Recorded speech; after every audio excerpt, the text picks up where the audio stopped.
ನೌಕರರ ಗೊಂದಲ ಜಾಸ್ತಿ ಇದೆ. ಇದಕ್ಕೆ ನಿಮ್ಮ ಮುಂದಿನ ಹೋರಾಟದ ಬಗ್ಗೆ ಏನು ಹೇಳ್ತೀರಾ? ಗೊಂದಲ ಯಾಕ್ರೆ ಆಗಬೇಕು? ಎಲ್ಲಿದೆ ಗೊಂದಲ?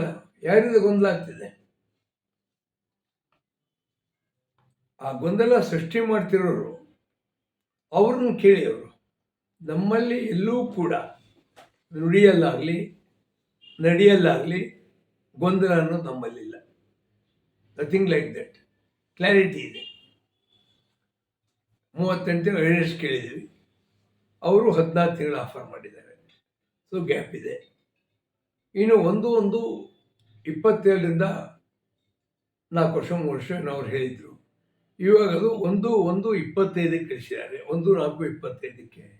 V are not agree to that. ಆದ್ದರಿಂದ ಗೊಂದಲಕ್ಕೆ ಅವಕಾಶ ಇಲ್ಲ. ಇಲ್ಲಿ ಗೊಂದಲ ಗೂಡು ಮಾಡ್ಕೋಬೇಡಿ ಅಂತ ಹೇಳೋದು, ಮತ್ತೆ ಬಾಯಿಗೆ ಬಂದಿದ್ದೆ ವಾಟ್ಸಪ್ಪಲ್ಲಿ ಮಾತಾಡೋದು ನಿಲ್ಲಿಸಿ ಅಂತ ಹೇಳ್ತೇನೆ.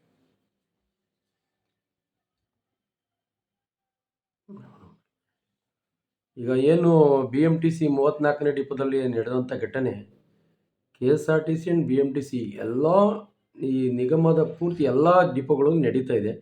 ಅದಕ್ಕೆ ತಾವು ಏನು ಹೇಳೋಕ್ಕೆ ಇಷ್ಟ? ನಾನು ಒಂದೇ ಸ್ಪಷ್ಟವಾಗಿ ಹೇಳಿದ್ದೀನಿ, ಸ್ವಾಭಿಮಾನಿಗಳಾಗಿ ವರ್ಕರ್ಸ್ ಬದುಕೋದು ಕಲಿಬೇಕು. ಯಾಕೆಂದರೆ ಈ ಸಂಸ್ಥೆ ಕಟ್ಟಿರೋ ಒಬ್ಬ ಡ್ರೈವರು, ಒಬ್ಬ ಕಂಡಕ್ಟ್ರು, ಒಬ್ಬ ಮೆಕ್ಯಾನಿಕ್ಕು, ನಿಮ್ಮನ್ನು ಯಾರು ಗೌರವಿಸೋದಿಲ್ವೋ ಅವರನ್ನು ನೀವು ಗೌರವಿಸ್ಬೇಡಿ. ಅಧಿಕಾರಿಗಳಿರಲಿ, ನೀವು ಓದಿದಿರ, ನಿಮ್ಮ ಅಧಿಕಾರ ಮಾಡೋ ಪವರ್ ಕೊಟ್ಟಿದ್ದಾರೆ, ಹಾಗಂತ ನಿಮ್ಮನ್ನೇ ಜೀತದ ಹಂಗೆ ವರ್ಕರ್ಸ್ ನೋಡಬೇಡಿ. ಅದೇ ಯಾವ ಡಿಪೋನಲ್ಲಿ ಮಿಸ್ಬಿಹೇವ್ ಮಾಡ್ತಾನೆ ಡಿಪೋ ಮ್ಯಾನೇಜರ್ ಎಲ್ಲ ಒಟ್ಟಾಗಿ ಹೋಗಿ ಅವ್ನಿಗೆ ಸುತ್ತಕೊಳ್ಳಿ. ಅವನಿಗೆ ಡಬಲ್ ರೋಡ್ ಕಡೆ ನೋಡಬೇಡಿ, ಅದು ಸುತ್ತಕೊಳ್ಳಿ. ಅವನು ಹೆಂಗೆ ಕೆಲಸ ಮಾಡ್ತಾನೆ ನೋಡೋಣ. ಅದು ಬಿಟ್ರು ನಿಮ್ಮಲ್ಲಿ ಕೆಲವರು ಬಕೆಟ್ ಹಿಡಿಯೋದು, ಅವನಿಗೆ ಏಜೆಂಟಾಗಿ ಕೆಲಸ ಮಾಡೋದು, ದುಡ್ಡು ವಸೂಲು ಮಾಡಿಕೊಡೋದು, ಈ ಕೆಲಸಗಳು ನಡೀತಿಲ್ವಾ? ಯಾಕೆ ನಿಮಗೆ ಹರಸ್ ಆಗ್ತಿದೆ? ನೀವು ಯೂನಿಟ್ ಆಗಿಲ್ಲ, ನಿಮ್ಮಲ್ಲೇ ಡಿವೈಡ್ ಆಗಿಬಿಟ್ಟಿದ್ದೀರ. ಆದ್ದರಿಂದ ನೀವು ಸ್ವಾಭಿಮಾನಿಗಳಾಗಿ ಬದುಕಿ ಅನ್ನೋ ಅರ್ಥ ಏನು? ಇಂಥ ಕೆಲಸಗಳು ಮಾಡಬೇಡಿ. ದುಡ್ಡು ಡಿಪೋ ಮ್ಯಾನೇಜರಾಗಲಿ ಅಧಿಕಾರಿಗಳಾಗಲಿ ಕಲೆಕ್ಟ್ ಮಾಡುವಂಥ ಏಜೆನ್ಸಿ ಆಗಬೇಡಿ. ಯಾಕೆ ದುಡ್ಡು ಕೊಟ್ಟು ಮಾಡ್ತಾರೆ? ಟ್ರೇಡಿಂಗ್ ಹಾಕಿರಬೇಕು. ಎಲ್ಲಿಂದ ತರ್ತಿರೋ ದುಡ್ಡು? ಮೊದಲೇ ಸಂಬಳ ಎಕಾಡೆಮಿ ಹೊಡ್ಕೊತಾ ಇದ್ದೀವಿ. It's a fact also. ಹಾಗಿರ್ಬೇಕಾದ್ರೆ ಎಲ್ಲಿಂದ ತಂದು ದುಡ್ಡು ಕೊಡೋದು ಇವ್ರಿಗೆ? ಒಂದು ವರ್ಗಾವಣೆಗೆ 50,000 ರೂಪಾಯಿ ಅಂತೆ. ಟಿ ಸಿ ಆಗೋದು ಕಂಡಕ್ಟ್ರಿಂದ 50,000 ರೂಪಾಯಿ ಅಂತೆ. ನಿಜವಾಗಿ ಕಥೆಗಳು ಹೇಳ್ತಾರೆ ಅನ್ಸೋತಿದೆ, ನೋಡಿದ್ರೆ ನಮಗೆ. ಬಟ್ ದೇ ಆರ್ ಫ್ಯಾಕ್ಟ್ಸ್ ಅಂತ ಹೇಳ್ತಾರೆ. ಅದಕ್ಕೆ ನಾನು ಬರಲ್ಲ ಫೈಟ್ ಮಾಡೋಕ್ಕೆ. ನನ್ನೇನು ಯಾರು ದುಡ್ಡು ಕೇಳಿದಪ್ಪ? ನಾನು ದುಡ್ಡು ಇಲ್ಲ, ಯಾರೂ ಕೇಳಿಯೂ ಇಲ್ಲ. ಗೊತ್ತಾಯ್ತು, ಯಾಕೆ ಆದ ಧೈರ್ಯ ಯಾರಿಗೂ ಇಲ್ಲ. ಅಲ್ಲಪ್ಪ, ನಿಮ್ಮ ಬೆವರಿನ ಮೇಲೆ ನೀವು ನಿಂತಿರೋ ಜನ ಲಂಚ ಹೆಂಗೆ ಕೊಡ್ತೀರಾ? ಹೆಂಗೆ ಕಲೆಕ್ಟ್ ಮಾಡಿ ಕೊಡ್ತೀರಾ? ಫೋನ್ ಪೇನಲ್ಲಿ ಕೊಡ್ತೀರಲ್ಲಪ್ಪ, ಟೆಕ್ನಾಲಜಿ ಯೂಸ್ ಮಾಡ್ತೀರ. ಇವಾಗ ತುಮಕೂರು DC ಒಂದಿಷ್ಟು ಜನಕ್ಕೆಲ್ಲ ಫೋನ್ ಪೇನಲ್ಲಿ ದುಡ್ಡು ತೊಗೊಂಡಿದ್ರು ಅಂತ ಕೊಟ್ಟಿದ್ದಾರೆ. ಯಾಕೆ ಅವರು ಸಸ್ಪೆಂಡ್ ಮಾಡೋದು ನಂಗೆ ಬೇರೆ ಗೊತ್ತಿಲ್ಲ. ಯಾರ್ಯಾರ ಕವಂದು ಭಾವಗಳಿದೆಯೋ ಅದ್ರ ಹಿಂದೆ. ಅಲ್ಲಪ್ಪ, ಏರ್ದಲ್ಲಿ ಮಾತಾಡಿದ್ರೆ ಸಸ್ಪೆಂಡ್ ಮಾಡ್ತಾರೆ. ಅಷ್ಟೊಂದು ಕಲೆಕ್ಷನ್ ಮಾಡಿರೋದು ರೆಕಾರ್ಡ್ಗಳು ಸಿಕ್ಕಿದೆ, ಅವ್ರನ್ನ ಯಾಕೆ ಸಸ್ಪೆಂಡ್ ಮಾಡಿಲ್ಲ? This is my question. ಹೌದು, ಕರೆಕ್ಟು. ಇವತ್ತು ಯಾರೋ ಕಂಪ್ಲೇಂಟ್ ಆಗ್ತಾ ನನ್ನ ಜೊತೆ ಕಂಡಕ್ಟರ್ ಮಿಸ್ಬಿಹೇವ್ ಮಾಡುತ್ತಾನೆ, ಸಸ್ಪೆನ್ಷನ್ನು. ಇನ್ಸ್ಪೆಕ್ಟರ್ ಮೇಲೆ ಧ್ವನಿಯಲ್ಲಿ ಮಾತಾಡ್ದ, ಸಸ್ಪೆನ್ಷನ್ನು. ಮಹಿಳೆಯರ ಸೀಟ್ ಒಂದು ಜಾಸ್ತಿ ಕೊಟ್ಟುಬಿಟ್ಟಿದ್ದಾನೆ, ಸಸ್ಪೆನ್ಷನ್ನು. ಇದೆಲ್ಲ ಮಾಡೋರು ಆ ತುಮಕೂರು DC. ಅವನು ಯಾರ ಪ್ರಭಾವ ಇದೆ? ಅವನಿಗೆ ಚಂದ್ರಶೇಖರ್ ಯಾರ್ದು ಇದೆ ಪ್ರಭಾವ? ಏನೋ ತಿಳಿದೇ ಇದಾಗುತ್ತೆ ಹೇಳಿ. ಬಟ್ ನಾನು ಅಧಿಕಾರಿಗಳಿಂದ ಮೇಲಧಿಕಾರಿಗಳಿಂದ ಎಕ್ಸ್ಪೆಕ್ಟ್ ಮಾಡೋದು, ನೀವು ಕಾನೂನಿಗೆ ವಿಧೇಯರಾಗಿರಿ. ಈ ಪ್ರೆಷರ್ಗಳಿಗೆ, ಒತ್ತಡಗಳಿಗೆ ಇದಾಗಬೇಡಿ. ಇಲ್ಲ ಒತ್ತಡ ತಳ್ಕೊಳಕ್ಕಾಗಲ್ಲ ಅಂದರೆ ಬಿಟ್ಟೋಗಿ. ಗೊತ್ತಾಗಲಿ, ಪ್ರಪಂಚ ಗೊತ್ತಾಗಲಿ ಇಲ್ಲಿ ಎಂತೆಂಥ ಅನೈತಿಕವಾಗಿ ಪ್ರೆಷರ್ ಬರುತ್ತೆ ಅಂತೇಳಿ. ಯಾಕಂದರೆ ಇಡೀ ಡಿವಿಷನ್ ಹಾಳು ಮಾಡಿ ಹಾಕಿದ ಅವನು. ಇನ್ನೂ ಅವ್ನು ಇಟ್ಟಿದ್ರಲ್ಲಪ್ಪ. MD ಸಿಗ್ನೇಚರ್ ಫೋರ್ಜ್ ಮಾಡ್ತಾರೆ, ಅಂಥವ್ರನ್ನ ಇಟ್ಕೊಂತೀರ. See what is happening? ಇದು ಅಡ್ಮಿನಿಸ್ಟ್ರೇಷನ್ ಇದೆ ಅಂತಲ್ಲ, ಅವ್ರನ್ನ ಪ್ರಿನ್ಸಿಪಾಲ್ಗಳ ಹಾಕ್ತೀರ. ಫೋರ್ಜರಿ ಮಾಡೋದನ್ನ ಅವನು ಏನು ಕಳಿಸ್ಕೊಡ್ತಾನೆ? ಫೋರ್ಜರಿ ಮಾಡಿದ ಏನು ಕಳಿಸ್ಕೊಡ್ತಾನೆ? ಹೌದು. ಆದ್ದರಿಂದ ಈ ನೀರು ಮೇಲಿಂದ ಕೆಳಗಡೆ ಇಳಿಬೇಕು, ಕೆಳಗಡೆಯಿಂದ ಮೇಲೆ ಹತ್ತಲ್ಲ. ಕಿರ್ಲೋಸ್ಕರ ಪಂಪ್ ಇಲ್ಲ ಅಲ್ಲಿ. ಮೇಲೆ ನೋಡಿ, 4 ಜನ 4 ಡಿಸಿಗಳು ಸಸ್ಪೆಂಡ್ ಮಾಡಿ, ಅವ್ನು ಎಲ್ಲೇ ಹೋಗಲಿ ಅವನು ಅವನು ಅದೇ ಡಿವಿಷನ್ ಒಂದೇ ಬರ್ತಾನೆ. ಎಷ್ಟು ಖರ್ಚು ಮಾಡ್ತಾನೆ, ಯಾರಿಗೆ ಕೊಡ್ತಾನೆ, ದುಡ್ಡು ಕೊಡೋದೇ ಎಲ್ಲ ಆಗಲ್ಲ. We know that. ನಾನು ಕೂಡ 50 ವರ್ಷದಿಂದ ನೋಡ್ತಾ ಇದ್ದೀನಿ ಕಾರ್ಪೊರೇಷನ್. ಭಾಳ ಹೈ ರೇಟ್ ಆಗ್ಬಿಟ್ಟಿದೆ ಇವತ್ತು, ರೇಟ್ ಜಾಸ್ತಿ ಆಗ್ಬಿಟ್ಟಿದೆ. ಏನೋ ಯಾರೋ ಸ್ವಲ್ಪ ಅಲ್ಲಿ ಸ್ವಲ್ಪ ತಗೊಂಡ, I can understand that. But ಒಂಥರ ಇನ್ಸ್ಟಿಟ್ಯೂಷನಲೈಸ್ ಆಗ್ಬಿಟ್ಟಿದೆ ಇದು ಕೊಡದೇ ಆಗೋದೇ ಇಲ್ಲ. ಆಗಬೇಕಾದ್ರೆ ಕೊಡಬೇಕು, ಈ ಒಂದು ಪರಿಸ್ಥಿತಿ ನಿರ್ಮಾಣ ಆಗಿದೆ ಇವತ್ತು. ಆ್ಯಂಡ್ ವರ್ಕರ್ಸ್ ಅವರು ಯಾಕೋ ಕೋಪ ಬರಲ್ಲ ಇದ್ರ ಬಗ್ಗೆ ಎಲ್ಲ. ಹೇಗೋ ಮುಚ್ಚಿಟ್ಟು ತೊಗೊಂಡೋಗಿ ಕೊಟ್ಬಿಡ್ತಾರೆ. ಕೊಡ ಅಂಥೇಳಿ ಏನಾಗುತ್ತೆ? ಪನಿಷ್ಮೆಂಟ್ ಜಾಸ್ತಿ ಮಾಡ್ತಾರೆ.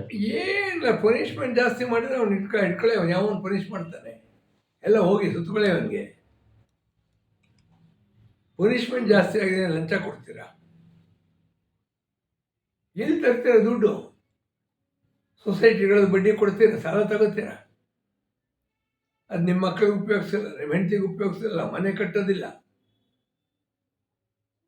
ಲಂಚ ಕೊಡೋಕೆ ಸೊಸೈಟಿಗಳು ಸಾಲ ಮಾಡೋ ಪರಿಸ್ಥಿತಿ ಬಂದಿದೆ ಅಂದರೆ ಏನಾಗಿದೆ? ಅಥವಾ ಏಜೆಂಟ್ಗಳು ಹೊರಗಡೆಯವರಲ್ಲ, ಒಳಗಡೆ ಇರೋರೇನೆ. ಬಹುಶಃ KSRTC ಇರುವಷ್ಟು ದೊಡ್ಡ ಸೆಕ್ಯೂರಿಟಿ ಡಿಪಾರ್ಟ್ಮೆಂಟ್ ಬೇರೆ ಎಲ್ಲೂ ನಾನು ನೋಡಿಲ್ಲ. ಬಟ್ ಇಲ್ಲಾಗೋಷ್ಟು ಅನಾಚಾರ ಬೇರೆ ಎಲ್ಲೂ ಆಗಲ್ಲ. ಏನು ಮಾಡ್ತಾರೆ ಅವ್ರಿಗೆ ಗೊತ್ತಾಗಲ್ಲ. ಇವಾಗ ಒಂದು ಡಿವಿಷನಲ್ ಸೆಕ್ಯೂರಿಟಿ ಆಫೀಸರ್ ಗೊತ್ತಾಗಲ್ವಾ DC ದುಡ್ಡು ತಗೋತಾನಲ್ವ ಅಂತ? ಏನು ಮಾಡ್ತಾರೆ ಇವ್ರಿಗೆ? ಸಾಕೊಂಡಿದ್ದೀವಲ್ಲಪ್ಪ, ಭ್ರಷ್ಟಾಚಾರ ನೋಡಿದ್ರು ಕಣ್ಮುಚ್ಕೊಂಡಿರೋದಕ್ಕೆ ದುಡ್ಡು ಕೊಟ್ಟು ಇಟ್ಕೊಂಡಿದ್ದೀವಿ. ನೀನು ಸೆಕ್ಯೂರಿಟಿ ಯಾರ ಮೇಲೆ ಮಾಡ್ತೀಯ? ಅವನೊಬ್ಬ ಮೆಕ್ಯಾನಿಕ್ಕು, ಅವನ ಮೇಲೆ ನೀನು ಸೆಕ್ಯೂರಿಟಿ ತೋರಿಸ್ತೀಯ, ಒಬ್ಬ ಡ್ರೈವರ್ ಮೇಲೆ ತೋರಿಸ್ತೀಯ, ಒಬ್ಬ ಕಂಡಕ್ಟರ್ ಮೇಲೆ ತೋರಿಸ್ತೀಯ. ಈ ದೊಡ್ಡ ದೊಡ್ಡ ತಿಮಿಂಗಿಲ್ಗಳು ಹಡಗನ್ನೇ ಮುಳುಗಿಸ್ತಾವೋ, ಅವುಗಳ ಬಗ್ಗೆ ಕಣ್ಣಿಟ್ಟು ನೋಡೋದಿಲ್ಲ. ನಾವು ಕಂಪ್ಲೇಂಟ್ ಕೊಡ್ತೀವಾ, ನಮಗೆ ಇನ್ಫಾರ್ಮೇಷನ್ ಕೊಡಲ್ಲ, ಎನ್ಕ್ವೈರಿ ಏನು ಮಾಡಿದಾರೋ ಇಲ್ವೋ. ಅವ್ರು ಹೇಳ್ತಾರೆ ಏನು ಕೊಟ್ಟ, ಏನು ಕಿತ್ಕೊಂಡ ನಾನು ಅಂತಾನವರು. ಒಂದು ದುಡಿಯುವಂಥ ಜನಕ್ಕೆ ಈ 4 ನಿಗಮಗಳಲ್ಲಿ ಯಾವತ್ತು ಸಾತ್ವಿಕವಾದ ಕೋಪ ಬರಲ್ಲ. ಯಾವತ್ತು ಅನ್ಯಾಯವಾಗಿದೆ, ಮೇಲೆ ಏಳಬೇಕು, ರೆಸ್ಟ್ ಮಾಡಬೇಕು ಅನ್ನುವಂಥ ಭಾವನೆ ಬರೋದಿಲ್ಲ. ಅಲ್ಲಿವರೆಗೂ ಇದನ್ನು ಸರಿ ಮಾಡೋಕ್ಕಾಗಲ್ಲ. ಹೊಸ ಹೊಸ ಅವತಾರಗಳಾಗತ್ತೆ. ಎಕ್ಸ್ ದುಡ್ಡು ತಿಂತಿದ್ದ, ಎಕ್ಸ್ ಹೋದ, ವೈ ಬಂದ, ವೈ ಹೋದ, ಝೆಡ್ ಬಂದ. ಆ ಸಮಸ್ಯೆ ಹೋಗಲ್ಲ. ಅದು ಇನ್ನು ಪ್ರಮಾಣ ಜಾಸ್ತಿ ಆಗುತ್ತೆ. ಅವಾಗೆಲ್ಲ 300 ರೂಪಾಯಿ ತಗೋತಾನೆ DC ಅಂತ ಹೇಳೋರು, ಇವಾಗ 30,000. ಪ್ರಮಾಣ ಜಾಸ್ತಿ. ಆ 300 ರೂಪಾಯಿ ತಗೊಂಡ್ರೆ ಅವನು ಅದೇ ಹೇಳಿದ್ರು, ನಾನು ದೇವರನ್ನ ತಗೊಂಡು ಧರ್ಮಸ್ಥಳದ ಬೇಕಾದ್ರೆ ಪ್ರಮಾಣ ಮಾಡಿದ್ದೀನಿ ಅಂತಾನೆ, ನನ್ನ ಕೈಯಿಂದ ಆ ನೋಟ್ ಮುಟ್ಟಿಲ್ಲ ಅಂತಾನೆ. ಅವನೇ ನೋಡಿದ ಅವ್ರ ಹೆಂಡತಿಗೆ ಹೇಳ್ತಾನೆ, ಇಂಥವ್ನು ಬರ್ತಾನೆ, ಒಂದು ದುಡ್ಡು ಕೊಟ್ಟು ಇಸ್ಕೊಡ್ತಾನೆ. ಅವಳು ಕೊಟ್ಟು ಲಿಸ್ಟಲ್ಲಿ ಏನು ಮಾಡ್ತಾನೆ, ಪ್ರಮಾಣ ಮಾಡ್ತಾನು ಮುಟ್ಟಿಲ್ಲ ದುಡ್ಡನ್ನ. ಇಂಥವ್ರನ್ನೆಲ್ಲ ನಾವು ನೋಡಿದ್ದೀವಿ ಸಂಸ್ಥೆಯಲ್ಲಿ. ಬಟ್ ಈ ದೊಡ್ಡ ಪ್ರಮಾಣದಲ್ಲಿ ಆಗಿದ್ದು ನಾವು ನೋಡಲಿಲ್ಲ. ಒಂದೇನಂದರೆ ಅವಾಗ ಸ್ವಲ್ಪ ಈ ಟಾಪಲ್ಲಿ ಕೂಡ ನಾವು ಒಂದು ಕಂಪ್ಲೇಂಟ್ ಮಾಡಿ ಇನ್ವೆಸ್ಟಿಗೇಷನ್ ಮಾಡೋರು, ಹೆದರಿಕೆ ಇತ್ತು ಅವ್ರಿಗೆ ಕೆಲವು ಮಟ್ಟದಲ್ಲಿ. ಇವತ್ತು ಯಾರ್ಯಾರು ಹೆಂಚ್ತಾರೋ ಏನೋ, ಯಾರ್ಯಾರು ಹೆಂಚ್ತಾರೋ ನಮಗೆ ಗೊತ್ತಿಲ್ಲ. ಅದು ಅದರಿಂದ ಈ ಭ್ರಷ್ಟಾಚಾರದಲ್ಲಿ ಎಲ್ಲರೂ ಪಾಲ್ದಾರ ಏನೋ ಅನಿಸುತ್ತೆ. ಈ ಉದಾಹರಣೆಗೆ ಬೆಂಗಳೂರು ಕೇಂದ್ರೀಯ ವಿಭಾಗ ಫಸ್ಟ್ ಡಿಪೋದಲ್ಲಿ 3 ಫೋನ್ಪೇ ಹಗರಣ ಪಕ್ಕ ಸಿಗಾಕೊಂಡು. ಇದೆಪ್ಪ ನಮಗೆ ಗೊತ್ತಿದೆ. ಬೆಂಗಳೂರು ಒಂದೇ ಅಲ್ಲ, ಹಲವಾರು ಕಡೆ ಫೋನ್ಪೇಗಳಿದೆ. ಬೇರೆ ಬೇರೆಯವ್ರು ಬಿನಾಮಿ ನೇಮಲ್ಲಿ ತಗೊಳ್ತಾರೆ. ಅಲ್ಲೊಂದು ಡಿಪೋ ಇದೆ, ನಾನು ನೋಡಿದ್ದೆ. ಅದ್ರ ಪಕ್ಕ ಒಂದು ಅಂಗಡಿ, ಅಲ್ಲಿ ದುಡ್ಡು ಕಟ್ಟಬೇಕು ಅವನು ಅಂಗಡೀಲಿ. ಬೆಂಗಳೂರು ನಿಮ್ಮ ಸೆಕ್ಯೂರಿಟಿ ಏನು ಮಾಡುತ್ತೆ ಅವ್ರಿಗೆ? ಅವನು ಲಿಸ್ಟ್ ಕೊಡ್ತಾನೆ, ಇಷ್ಟು ಕೊಟ್ಟೆ, ಅವ್ನಿಗೆ ಎಷ್ಟೊಂದು ದುಡ್ಡು ಕೊಡ್ತಾನೆ ಅವನು. ಈ ಭ್ರಷ್ಟಾಚಾರದ ಹಲವಾರು ರೂಪಗಳು, ರಿಸರ್ಚ್ಗಳು ಆಗ್ಬಿಟ್ಟಿದೆ ಇವಾಗ. ಭಾಳ ಅಡ್ವಾನ್ಸ್ಡ್ ಟೆಕ್ನಾಲಜಿ ಫೋನ್ಪೇ ಹೆಂಗಿದೆ. ಅವನು ಹೇಳೋದು ನನ್ನ ದುಡ್ಡನ್ನು ₹1 ನಾನು ಮುಟ್ಟಿಲ್ಲ ಅಂತ. ನಾನು ಧರ್ಮಸ್ಥಳ ಪ್ರಮಾಣ ಮಾಡ್ತೀನಿ ಅಂತ, ರಾಮನಾಥಪುರದಲ್ಲಿ ಪ್ರಮಾಣ ಮಾಡ್ತೀನಿ ಅಂತಾನೆ. ನಿಜ ಅವ್ನು ಮುಟ್ಟಿಲ್ಲ, ಫೋನ್ಪೇಯಲ್ಲಿ ಇರ್ತಾವೆ ಹಾಕೊಂಡು ಹೋಗೋ. ಸೊ ಈ ಭ್ರಷ್ಟ ವ್ಯವಸ್ಥೆ ಸೃಷ್ಟಿಯಾಗ್ಬಿಟ್ಟಿದೆ. ಇದು ನನಗೆ ಗೊತ್ತಿಲ್ಲ ಅದನ್ನು, ಯಾಕಂದರೆ ಒಂದು ಯುವ ಜನರಲ್ಲಿ ಆ ಒಂದು ಸಾತ್ವಿಕವಾದ ಕೋಪ ಅಂತ ನಾನೇನು ಹೇಳಿದೆ, ಆ ಸಾತ್ವಿಕ ಕೋಪ ಯುವಕರಲ್ಲಿ ಬರದೇ ಇದ್ದರೆ ಈ ಭ್ರಷ್ಟಾಚಾರ ವಿರುದ್ಧ ನಾವು ಡಿಪೋಲ್ಲಿ ನಿಂತೀವಿ ಗೇಟ್ ಹತ್ರ, ಸಂಸ್ಥೆ ಸರಿ ಹೋಗಲ್ಲ. ಕೆಲವರು ಹೇಳ್ತಾರೆ ಎಲೆಕ್ಷನ್ ಆಗಲಿಲ್ಲ ಸರಿ ಹೋಗುತ್ತೆ ಅಂತ. ಎಲೆಕ್ಷನ್ ಆದರೆ ಸರಿ ಹೋಗಲ್ಲ. ಏನಾಗುತ್ತೆ ಎಲೆಕ್ಷನ್ನಲ್ಲಿ? ಯಾರು ಗೆಲ್ತಾರೆ, ಯಾರು ಸೋಲ್ತಾರೆ. ಏಜೆನ್ಸಿಗಳು ಹೋಗಲ್ಲ, ಆ ಏಜೆನ್ಸಿಗಳಿರುತ್ತೆ.